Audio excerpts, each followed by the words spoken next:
Hello dear students, कैसे हैं आप। आज हम 11.2 को आगे बढ़ाते हैं। हमारे 10 क्वेश्चन 11 क्वेश्चन हो गया था। और हमारा क्लास 12th में चल रहा था 3 डायमेंशनल ज्योमेट्री। हम 3D कर रहे थे, 3 डायमेंशनल ज्योमेट्री। तो 11.1 11.2 हमारा 10 क्वेश्चन 11 क्वेश्चन तक हो गया था। आज हम क्वेश्चन 12 को करेंगे। 11.2 का क्वेश्चन नंबर 12। पढ़ो बेटा, रीडिंग करो। आवाज आ रही है बेटा? हाँ सर, आ रही है। हाँ, पढ़ो। Question number 12, exercise 11.2, question number 12। Find the values of p so that the lines 1 minus x upon में 3 is equal to 7y minus में 14 अपॉन में 2p is equal to z minus 3 upon में 2। ये एक लाइन दी गई है, L1 line मान लेते हैं। ये लाइन आपकी फर्स्ट लाइन है, तो हम इसको L1 मान लेते हैं। सेकंड लाइन दी गई है 7 माइनस में 7x अपॉन में 3p is equal to y minus 5 upon में 1 is equal to 6 minus z upon में 5। ये आपकी लाइन L2 है, इसको हम लाइन L2 लिख देते हैं। ये सेकंड लाइन है, L2 लाइन। अब दो लाइन दे दी गई है, L1 और L2। आपको P की वैल्यू फाइंड आउट करना है। और ये दे रखा है कि दोनों लाइन एक दूसरे के परपेंडिकुलर हैं। इसका मतलब L1 परपेंडिकुलर है L2 पर, ये गिवन में आपको दे रखा है। तो आप P की वैल्यू फाइंड आउट करो। तो हम लाइन का इक्वेशन लिखेंगे स्टैंडर्ड फॉर्म में। x माइनस x1 अपॉन में a is equal to y minus y1 upon में b is equal to z minus z1 upon में c। ये आपका स्टैंडर्ड फॉर्म है लाइन का, कार्टेशियन फॉर्म में। ये क्या है? Standard form of the line. Standard form है लाइन का, ये उसमें कार्टेशियन फॉर्म में। स्टैंडर्ड फॉर्म किसमें है? कार्टेशियन फॉर्म में। तो ये आपको प्रूफ करना है कि L1 L2 के परपेंडिकुलर है। आप P की वैल्यू पता करो। तो ये standard form of the line हो गया x minus x1 upon a is equal to y minus y1 upon b is equal to z minus z1 upon c। तो x1 y1 z1 ये आपका पोजीशन वेक्टर है और a b c आपका direction vector है। तो यहाँ पर हम इसको सही फॉर्म में लिख लेते हैं। तो x माइनस माइनस कॉमन ले लो, तो x माइनस 1 अपॉन में माइनस 3 हो गया। यहाँ पर y 7 कॉमन ले लो, तो ये आ गया y माइनस 2। 7 नीचे डिवाइड कर लेंगे हम, तो अपॉन में 2p अपॉन 7 हो जाएगा इज इक्वल टू, ये सही फॉर्म दिया है, z माइनस 3 अपॉन 2। ये हो गया आपका लाइन L1 लाइन सही फॉर्म में आपने लिख लिया। माइनस कॉमन ले लिया तो x माइनस 1 हो जाएगा अपॉन में माइनस वाला जो यहाँ माइनस कॉमन लिया है नीचे ले लेंगे। यहाँ 7 कॉमन ले लिया तो y माइनस 2 और 7 नीचे ले लिया हमने, 7 डिवाइड कर लिया और z माइनस z1 अपॉन 2 ये सही फॉर्म हो गया। ऐसे दूसरे लाइन का हम देते हैं, माइनस 7 कॉमन ले लेंगे तो x माइनस 1 अपॉन में 3p अपॉन माइनस 7 हो जाएगा is equal to y minus 5 upon 1 सही फॉर्म में लिखा है। यहाँ माइनस कॉमन ले लेंगे तो z माइनस 6 अपॉन में माइनस 5 हो गया। ये आपका लाइन L2 हो गया, लाइन L2। तो ये दो लाइन आपकी L1 और L2 पता हो गई। दिखाई दे रहा है? देखो कंप्लीट पूरा। पूरा क्लियर आ रहा है ना पिक्चर? हाँ सर। हाँ, अब हमें L1, अब यहाँ A1 B1 C1, ये आपका A1 है, ये B1 है और ये C1 है। हाँ, A1 की वैल्यू -3, B1 की वैल्यू 2p/7 और C1 की वैल्यू आपकी 2 है। तो ये आपका A1 B1 C1 हो गया। और ये आपका डायरेक्शन रेशियो, पहले लाइन का direction ratio A1 B1 C1 और दूसरे लाइन का डायरेक्शन रेशियो हम मान लेते हैं A2, इसको मान लेते हैं B2 और इसको मान लेते हैं C2। तो यहाँ A2 की वैल्यू 3p/-7 है, 3p अपॉन में -7। ये आपने मान लिया A2 और 1 को मान लिया B2 और -5 को मान लिया C2। तो A2 B2 C2। अब आपको पता है दो लाइन परपेंडिकुलर है तो इनके डॉट प्रोडक्ट का मतलब डॉट प्रोडक्ट इनका 0 होगा। इसका मतलब A1 इंटू A2 प्लस में B1 इंटू B2 प्लस में C1 इंटू C2 बराबर क्या आना चाहिए? 0 के। क्योंकि एक लाइन जब दूसरे पर परपेंडिकुलर होगी तो उनके डॉट प्रोडक्ट का डायरेक्शन रेशियो का डॉट प्रोडक्ट 0 के बराबर होगा। डायरेक्शन रेशियो का डॉट प्रोडक्ट 0 के बराबर होगा। 0 के बराबर। हाँ, इसका मतलब a1 dot a2 plus b1 dot b2 plus c1 dot c2 is equal to 0। अगर एक लाइन दूसरे पर परपेंडिकुलर है, L1 परपेंडिकुलर है L2 पर, L1 is perpendicular on L2। हाँ, इसको हम अब सॉल्व करते हैं। तो a1 b1 c1 आपने निकाल लिया, a2 b2 c2 निकाल लिया, वैल्यू पुट करो और p की वैल्यू फाइंड आउट कर लो। तो यहाँ पर a1 की वैल्यू आपका -3 है, इंटू में a1 इंटू a2, तो -3 अपान में 3p अपान -7 प्लस में b1 इंटू b2, तो b1 की वैल्यू आपको दे रखा है 2p अपान में 7 इंटू में b2 की वैल्यू 1 है, प्लस में c1 इंटू c2, तो c1 की वैल्यू 2 है, इंटू में c2 की वैल्यू -5 है, इज इक्वल टू 0। ये आ गया, माइनस से माइनस कैंसिल हो गया, तो 9p 3 3 जा 9p अपान 7 और प्लस में 2p अपान 7 माइनस में 10 इज इक्वल टू 0। अब 9p में 2p ऐड करोगे तो 11p अपान 7, 11p अपान में 7 हाँ इज इक्वल टू 10 हो गया। 11p upon 7 is equal to 10। This implies that 11p is equal to क्या होगा, 7 इंटू 10, यहाँ 7 डिवाइड है, इधर जाएगा मल्टीप्लाई हो जाएगा, तो 11p इज इक्वल टू 70 हो गया।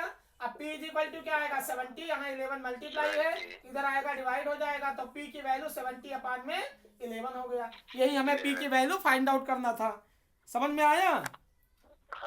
तो p की वैल्यू कितना आ गई 70 अपान में 11। तो हमें p की वैल्यू फाइंड आउट करना था, तो लाइन को हम स्टैंडर्ड फॉर्म में लिख करके, स्टैंडर्ड फॉर्म आपका लाइन का लिख दिया था, x minus x1 upon A is equal to y minus y1 upon B is equal to z minus z1 upon C. ABC direction ratio है, ABC क्या है, डायरेक्शन रेशियो है। तो ये आपका क्वेश्चन नंबर 12 था। अब हम क्वेश्चन नंबर 13 करते हैं।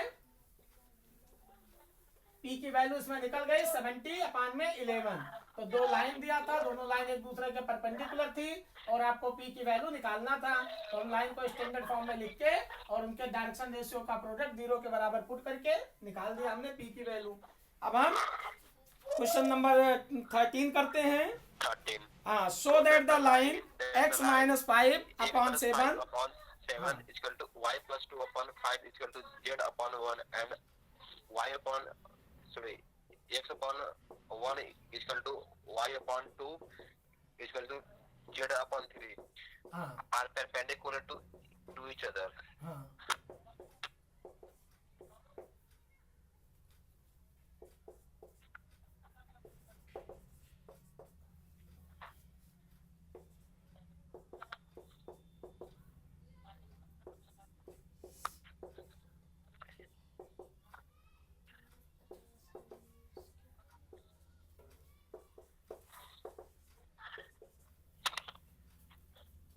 देखो, दो लाइन दे दिए गए हैं। एक लाइन आपका x minus 5 upon 7 is equal to y plus 5, y plus 2 upon minus 5 is equal to z upon 1 दिया है, तो हमने z माइनस 0 अपान 1 लिख दिया। z माइनस 0, z में से 0 माइनस करो तो z ही आएगा। ये लाइन L हो गई, L1 लाइन। यहाँ दूसरा x माइनस 0, x दिया है x अपान 1, तो हमने 0 माइनस कर दिया, x minus 0 upon 1। y minus 0 upon 2, y by 2 दिया था, तो y माइनस 0 बाई 2 हमने लिख दिया, 0 माइनस कर दिया। z माइनस 0 बाई 3, z में से 0 माइनस करो z ही आएगा, z बाई 3 दिया हुआ था। दूसरी लाइन हमने बना लिया। अब आपको शो करना है कि लाइन L1 लाइन L2 पर परपेंडिकुलर है। L1 L2 एक दूसरे पर परपेंडिकुलर है, L1 परपेंडिकुलर है L2 पर, ये हमें प्रूफ करना है। तो जब दो लाइन एक दूसरे के परपेंडिकुलर होंगी तो उनके डायरेक्शन रेशियो का मल्टीप्लिकेशन 0 के बराबर होगा। अगर दो लाइन एक दूसरे पर परपेंडिकुलर हैं तो उनके डायरेक्शन रेशियो का मल्टीप्लिकेशन किसके बराबर है, 0 के।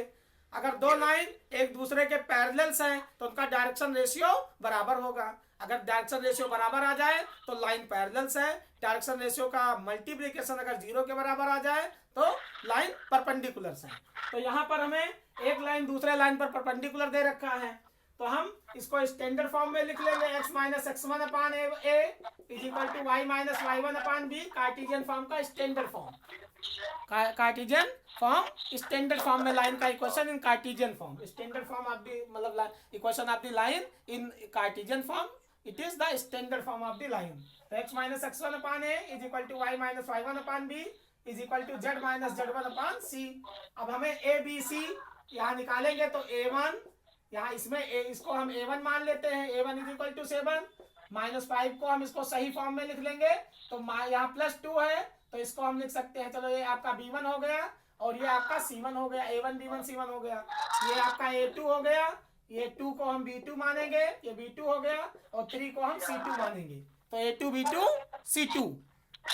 अब यहाँ मल्टीप्लीकेशन इसको देखो, A1 की वैल्यू 7 है, B1 की वैल्यू -5 है, C1 की वैल्यू 1 है, तो यहाँ इसको हम और सही फॉर्म में लिख सकते हैं, तो y -2 लिख सकते हैं, तो वही आपका -2 हो गया आपका y1 की वैल्यू अगर पोजीशन वेक्टर निकालना है तो, या इसको लिखने की जरूरत नहीं, हमें A1 B1 C1 चाहिए, तो A1 इंटू A2 प्लस में B1 इंटू B2 प्लस में C1 into C2 is equal to 0, क्योंकि जब दो लाइन एक दूसरे के परपेंडिकुलर होंगी तो इनका डॉट प्रोडक्ट किसके बराबर होगा, 0 के, तो A1 dot A2 plus B1 dot B2 plus C1 dot C2 is equal to 0, A1 की वैल्यू 1 इंटू में A1 इंटू यहाँ पर A1 की वैल्यू 7 A1 इंटू A2 तो 7 इंटू 1 प्लस में B1 इंटू B2 तो B1 आपका -5 है और B2 आपका 2 है, तो -5 इंटू 2 प्लस में C1 इंटू C2 C1 1 है और C2 आपका 3 है, बराबर में क्या आना चाहिए 0, तो 7 1 7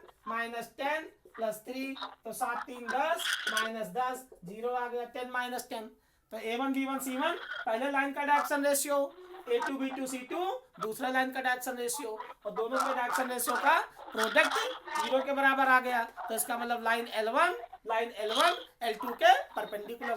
समझ में आया? तो डायरेक्शन रेशियो का डॉट प्रोडक्ट 0 के बराबर आ गया, इसका मतलब लाइन क्या है, परपेंडिकुलर है एक दूसरे के। हाँ, यहाँ A1 इंटू A2 तो 7 into 1 plus -5 into 2 plus 1 into 3 तो 7 3 10 में से 10 माइनस करो 0 हो गया। तो ये आपका क्वेश्चन नंबर 13 था। ये दोनों परपेंडिकुलर्स हैं, तो show that the line are perpendicular to each other, line क्या है, एक दूसरे के परपेंडिकुलर्स हैं। ठीक, अगला हम करते हैं क्वेश्चन नंबर 14 में देखो, इसको आप एंगल से भी दिखा सकते हो, अगर चाहो तो आप दोनों को एंगल से भी दिखा सकते हो, अगर cos थीटा 0 आ जाए, ऐसे भी कर सकते हो वेक्टर फॉर्म में अगर होता तो अगर वेक्टर फॉर्म में है तो cos थीटा आपका 0 आ जाएगा। अब हम अगला क्वेश्चन करते हैं, सेकंड क्वेश्चन।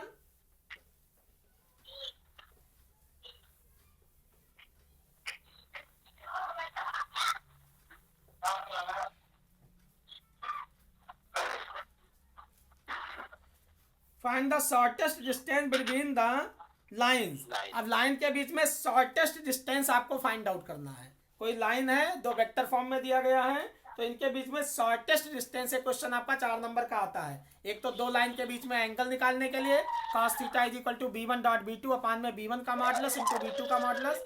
दो लाइन के बीच में आप वेक्टर एंगल निकालो, एक ये पूछा जाता है और दूसरा शॉर्टेस्ट डिस्टेंस का आता है और तीसरा प्लेन का इक्वेशन आता है। मतलब एक नया क्वेश्चन इसमें आता ही आता है। तो आप शॉर्टेस्ट डिस्टेंस पता करो, वेक्टर फॉर्म में लाइन दे रखा है। क्वेश्चन नंबर 14 में हम चलते हैं।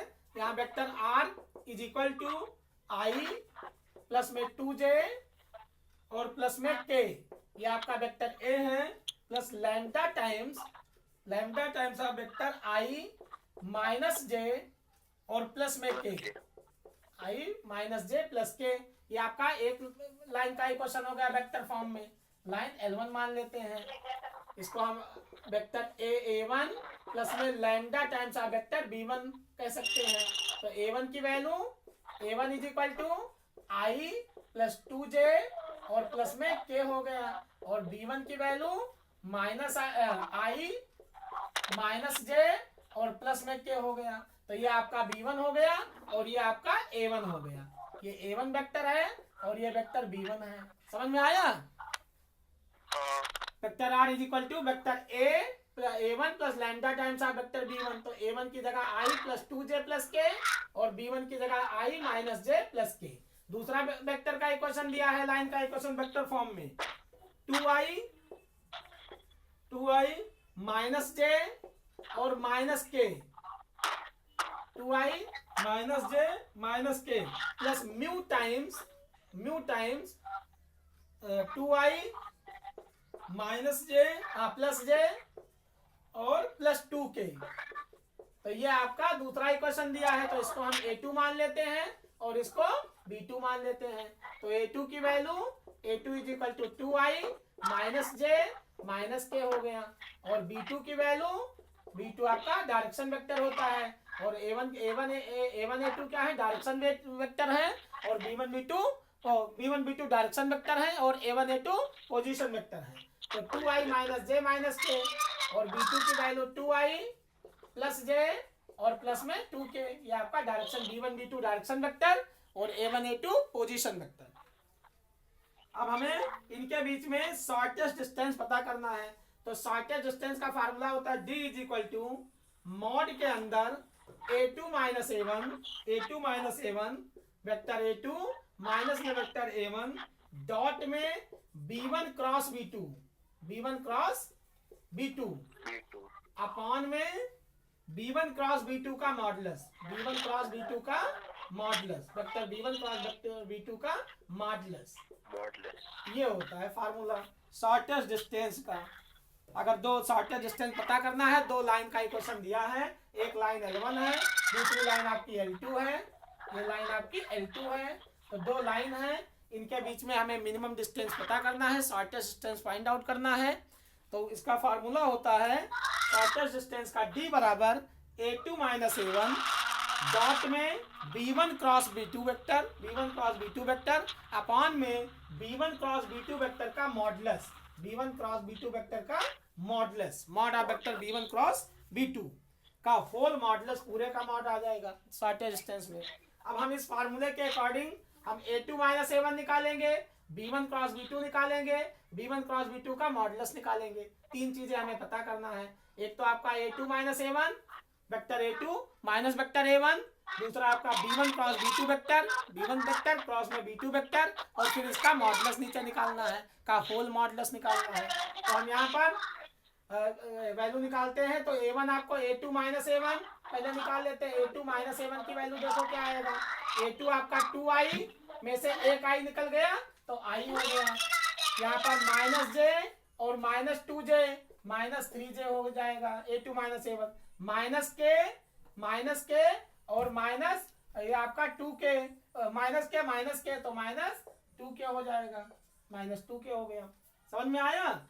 तो i A2 माइनस A1 क्या आया, A2 minus A1 2i minus i तो i हो गया, minus j minus 2j minus 3j हो गया, माइनस k और माइनस के माइनस 2k हो गया, A2 माइनस A1। अब हम B1 क्रॉस B2 निकालेंगे, B1 क्रॉस B2 वेक्टर। तो B1 क्रॉस B2 देखो क्या आता है, B1 क्रॉस B2 तो B1 वेक्टर आपका, इसको IJK के फॉर्म में लिखना है आपको, डिटर्मिनेंट से हम एक्सपेंड करते हैं ना वेक्टर। तो B1 क्रॉस B2 यहाँ हम I लिखेंगे, यहाँ J लिखेंगे, यहाँ K लिखेंगे। अब इनका B1 का आप कोएफिशिएंट लिखो, तो 1 यहाँ पर आ गया -1 और 1 -1 और 1 -1 हो गया। और B2 का आप लिखो कोएफिशिएंट, तो 2 IJK का कोएफिशिएंट 2 1 और 2 2 1 2। अब इनको एक्सपेंड करो तो I ले लोगे, I छूट जाएगा J तो -2 और -1 तो -3 हो जाएगा ये। फिर -j लोगे, -j लेकर एक्सपेंड करो तो 2 1 जा 2 -2 यहाँ 0 हो गया। प्लस में k लोगे, जब k की वैल्यू लोगे तो ये आपका k छूट जाएगा, 1 1 जा 1 और प्लस में 2 1 1 जा 1 प्लस 2 3 हो जाएगा। तो आ गया -3i माइनस यहाँ पर ये आपका j था j, तो -3i प्लस में 0j और प्लस में 3k, ये आ गया आपका B1 cross B2, B1 vector cross में B2 वेक्टर। समझ में आ रहा है बेटा, दिखाई दे रहा है देखो। तो B1 क्रॉस B2 वेक्टर हमने IJK के फॉर्म में निकलेगा क्रॉस, डॉट में तो I dot I1 J dot J1 K dot K1 और IJK के फॉर्म में लिख के B1 क्रॉस B2 निकाल दिया। अब B1 क्रॉस B2 का हमें मॉडुलस चाहिए, तो B1 क्रॉस B2 का मॉड में क्या आएगा, रूट में I के कोएफिशिएंट का स्क्वायर, तो यहाँ -3 का स्क्वायर करोगे तो कितना आएगा, -3 का स्क्वायर -9 +9 हो गया और प्लस में 3 का स्क्वायर +9 हो गया तो 18 आ गया। ये आ गया आपका 18, यहाँ पर 18 मतलब 2 × 9 तो 3√2 हो गया, 3√2। समझ में आया? तो यहाँ ये आपका B1 क्रॉस B2 की वैल्यू 3√2 आ गई। अब हमें A2 माइनस A1 और B1 क्रॉस B2 का डॉट प्रोडक्ट निकालना है, डॉट प्रोडक्ट है। तो A2 माइनस A1 आपका I minus 3J minus 2K आया है, और B1 क्रॉस B2 आया है माइनस 3I और प्लस में 0J और प्लस में 3K आया है। अब इन दोनों का डॉट प्रोडक्ट क्या आएगा, इन दोनों का डॉट दिखाओ यहाँ पर। तो I डॉट I1 होता है तो -3 आ जाएगा, और -3 इंटू 0 प्लस 0 हो गया, और 2 3 6 -6 हो गया। तो -3 और -6 -9 हो जाएगा। तो वैल्यू क्या आ गई, -9। तो A2 माइनस A1 डॉट में B1 क्रॉस B2 ये कितना आ गया, -9 आ गया। यहाँ पर आप A2 माइनस A1 और B1 क्रॉस B2 का डॉट प्रोडक्ट दिखाओगे, तो यहाँ पर ये आपका -9 आ गया। यहाँ वैल्यू रखो, तो -9 अपॉन में 3√2 ये हो गया शॉर्टेस्ट डिस्टेंस मॉड के अंदर। 3 1 जा 3, 3 3 जा 9, तो वैल्यू आ गई -3 अपॉन में √2 मॉड के अंदर, -3 अपॉन में √2। अब मॉडुलस में है तो हम इसको प्लस में लिखेंगे, तो 3/√2 आ गया, 3 अपॉन √2। तो 3 अपॉन √2 क्या आया, शॉर्टेस्ट डिस्टेंस आया। चाहो तो इसको रेशनलाइज कर दो, √2 से मल्टीप्लाई करो, √2 से डिवाइड कर दो, √2 से मल्टीप्लाई, √2 से डिवाइड, तो 3√2 अपॉन में 2 ये आपका इतना यूनिट शॉर्टेस्ट डिस्टेंस आ गया। तो 3√2 अपॉन 2 यूनिट ये हो गया आपका शॉर्टेस्ट डिस्टेंस। समझ में आया? देखो पूरा दिखाई दिया, पूरा बोर्ड आ रहा है, पूरा क्लियर? हाँ सर, ये बड़ा क्वेश्चन था। हाँ क्वेश्चन बड़ा था ये कुछ। अच्छा, बड़ा साइज आ रहा है। इधर देख लो ये। हाँ अब देखो, अब हाँ अब दिख रहा है, बस ये छोड़ लिया। पूरा क्लियर दिखाई दे रहा है? हाँ तो ये आपने शॉर्टेस्ट डिस्टेंस फाइंड आउट कर लिया। ये आपका क्वेश्चन नंबर 14 था। तो 3√2 अपॉन में 2 आ गया, 3√2 अपॉन में 2 ये आपके शॉर्टेस्ट डिस्टेंस आ गए, इतना यूनिट। अब हम क्वेश्चन 15 करते हैं। Find the shortest distance between the line. हाँ, दो लाइन का इक्वेशन दिया है, इनके बीच में शॉर्ट। हाँ, ये आपका वेक्टर फॉर्म में दिया था। ये किस में दिया था, वेक्टर फॉर्म में। हाँ, अगर कार्टेशियन फॉर्म में दिया हो फिर आप कैसे शॉर्टेस्ट डिस्टेंस निकालोगे, तो आप वेक्टर फॉर्म और कार्टेशियन फॉर्म दोनों को करना है। तो एक बार हम क्वेश्चन नंबर, ऐसे आपको 16 भी करना है। क्वेश्चन नंबर 16 14 की तरह क्वेश्चन नंबर 16 भी है। हाँ वो भी सेम ही है। हाँ, question number 16 find the shortest distance between the lines whose vector equations are। हाँ, चलो अब करते हैं हम क्वेश्चन नंबर 15 पहले कर लेते हैं, कार्टेशियन फॉर्म वाले।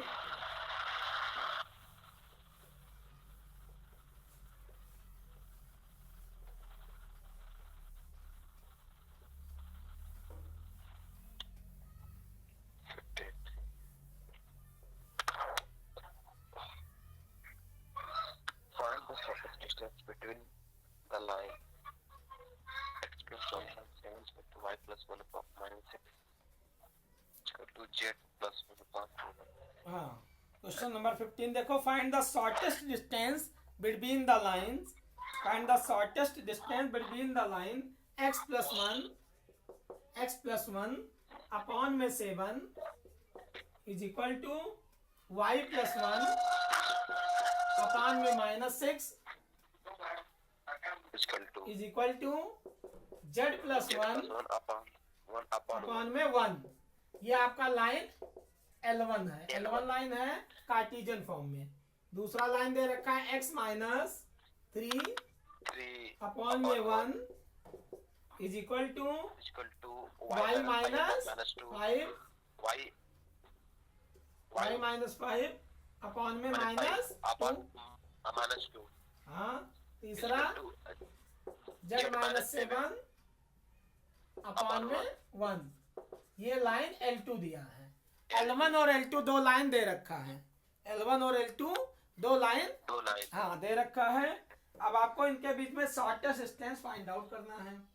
तो यहाँ पर हम A1 B1 C1, A1 की वैल्यू A1 7 है, B1 आपका -6 है और C1 आपका 1 है। Direction ratio of first line, direction ratio of first line.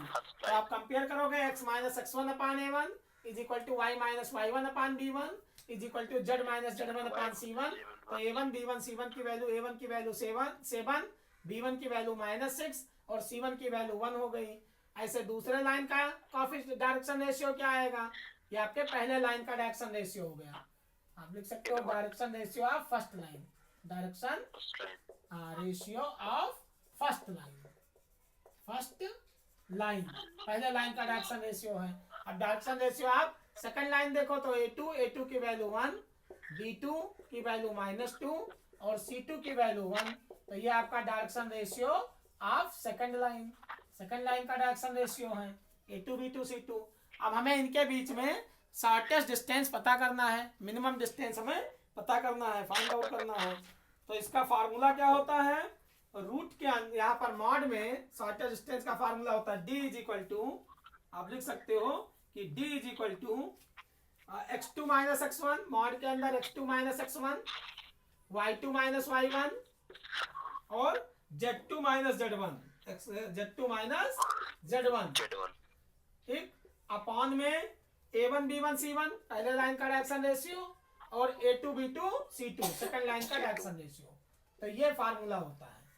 Shortest distance का अगर कार्टेशियन फॉर्म में दिया है तो आपका ये फार्मूला होगा x2 - x1, y2 - y1, z2 - z1, a1 b1 c1, a2 b2 c2 और अपॉन में क्या आएगा? नीचे रूट के अंदर आप r1 लेके x2 - x1 पहले वाले पॉइंट को लेकर के एक्सपेंड कर दो।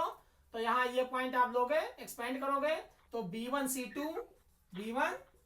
c2 माइनस में b2 c1, क्योंकि ये आपका जब ये लोगे तो ये डिलीट हो जाएगा, c1 डिलीट हो गया, r1 डिलीट हो गया, तो b1 c2 माइनस में b2 c1। समझ में आया? का होल स्क्वायर, इसका होल स्क्वायर, ठीक, होल स्क्वायर हो जाएगा। प्लस में जब आप यहाँ पर ये दूसरा वाला लोगे y2 - y1 तो माइनस यहाँ आ गया या प्लस लगा लो। जब ये लोगे तो ये छूट जाएगा और ये छूटेगा। तो यहाँ a2 c1 माइनस में a1 c2 का होल स्क्वायर और प्लस में जब z2 - z1 लोगे तो ये छूटेगा। तो a1 b2 माइनस में a2 b1 का होल स्क्वायर, ये फार्मूला होता है। समझ में आया? जब यहाँ पर i लिया, ये x2 - x1 लोगे तो ये छूट जाएगा। तो यहाँ b1 c2 minus b2 c1 हो जाएगा। मेन डायगोनल माइनस सब डायगोनल, मेन डायगोनल माइनस सब डायगोनल। ऐसे जब यहाँ y2 - y1 लोगे तो मेन डायगोनल क्या है? a1 c2 और माइनस a2 c1 होगा। लेकिन ये आपका प्लस माइनस साइन चलता है, प्लस माइनस प्लस। तो जब माइनस यहाँ पर है तो हम यहाँ पर निगेटिव वाला पहले सब डायगोनल ले लेते हैं, फिर माइनस में मेन डायगोनल ले लेंगे, जिससे ये निगेटिव साइन पॉजिटिव बन जाए। समझ में आया? पहले वाले में मेन डायगोनल माइनस सब डायगोनल, इसका होल स्क्वायर। सेकंड वाले केस में सब डायगोनल माइनस मेन डायगोनल का होल स्क्वायर। थर्ड वाले में मेन डायगोनल माइनस सब डायगोनल का होल स्क्वायर, ये होता है। समझ में आया? इसलिए हमें इसमें निगेटिव साइन क्या चलती है? Plus minus plus. जब हम r1 लेके एक्सपेंड करते हैं, आप r1 लेके एक्सपेंड करोगे ना, और फर्स्ट रो लेकर के, तो नीचे उसका फर्स्ट रो करके रूट के अंदर फर्स्ट रो लेकर के एक्सपेंड कर दो, रूट के अंदर फर्स्ट रो लेकर के एक्सपेंड कर दो। तो यहाँ पर आप वही वैल्यू निकालना है आपको, मतलब डिनोमिनेटर को आपको एक्सपेंड कर देना है। अब आप यहाँ पर फार्मूला आपको पता चल गया, वैल्यू रखो यहाँ x2 - x1, y2 - y1, z2 - z1, ये सब वैल्यू निकालो आप। x2 - x1, y2 - y1, z2 - z1 इसमें। तो x2 - x1 क्या होगा? ये आपका इसका सही फॉर्म क्या होता है? x - x1 upon a is equal to y - y1 upon में b is equal to z - z1 upon में c। यही होता है ना लाइन का कार्टेशियन फॉर्म में लाइन का equation x minus x1 upon a is equal to y minus y1 upon b is equal to z minus z1 upon c, यही form होता है ना। तो यहाँ पर हम x2 माइनस x1, तो x2 आपका क्या है 3, और ये आपका जब इसको सही लिखोगे तो आप लिखोगे इसको x माइनस माइनस 1, तो x2 माइनस x1 तो 3 और 1 4 हो जाएगा। x2 माइनस x1 क्या है 3 और प्लस 1 हो जाएगा तो 4 बन गया। y2 माइनस y1 निकालोगे तो 5 और यहाँ माइनस माइनस प्लस हो जाएगा तो 6 हो जाएगा। ये z2 माइनस z1 निकालोगे तो z2 माइनस z1 आपका आएगा 7 और माइनस 1 जुड़ जाएगा तो 8 हो जाएगा। तो 4 6 8 हो गया। कितना हो गया 4 6 8। समझ में आया? x2 minus x1 y2 minus y1 z2 minus z1। अब आप वैल्यू रखो यहाँ, तो 4 6 8 और a b c a1 b1 c1 तो माइनस 6, a1 की वैल्यू 7 है तो 7 माइनस 6 और 1, फिर आप रखो 1 माइनस 2 और 1 माइनस 2 1। अब ये आप इसको एक्सपेंड करोगे, ये क्या करोगे एक्सपेंड करोगे। समझ में आया? r1 लेके एक्सपेंड कर दो, r1 लेकर एक्सपेंड करो, तो r1 लेके एक्सपेंड करोगे तो d बराबर r1 4 लोगे, ये छूट गया तो माइनस 6 और प्लस में 2, माइनस 6 प्लस 2 माइनस 4 हो जाएगा। फिर माइनस 6 आ गया, ये छूट जाएगा, ये छूटेगा तो 7 1 जा 7 और माइनस 1 तो 7 में से 1 गया 6 आ जाएगा। 7 1 जा 7 और 1 1 जा 1 6 आ जाएगा।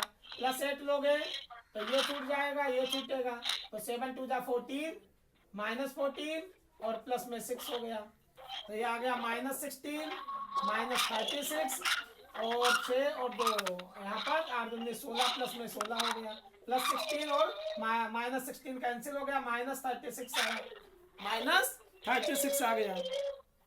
समझ में आया? हाँ सर। तो यहाँ पर ये आपका, अब यहाँ डिटर्मिनेंट इसका रूट में निकालोगे आप, इसके बाद में ये जो आया है इसका रूट में निकालना है तो माइनस 36 आया ना, ये इसका होल स्क्वायर भी तो करना था। यहाँ होल स्क्वायर, इसका भी होल स्क्वायर और इसका भी होल स्क्वायर होगा तो माइनस 4 का होल स्क्वायर 16 4 जा कितना आएगा माइनस 4 का होल स्क्वायर। यहाँ r1 गलत हो गया, कोएफिशिएंट नहीं लेना है,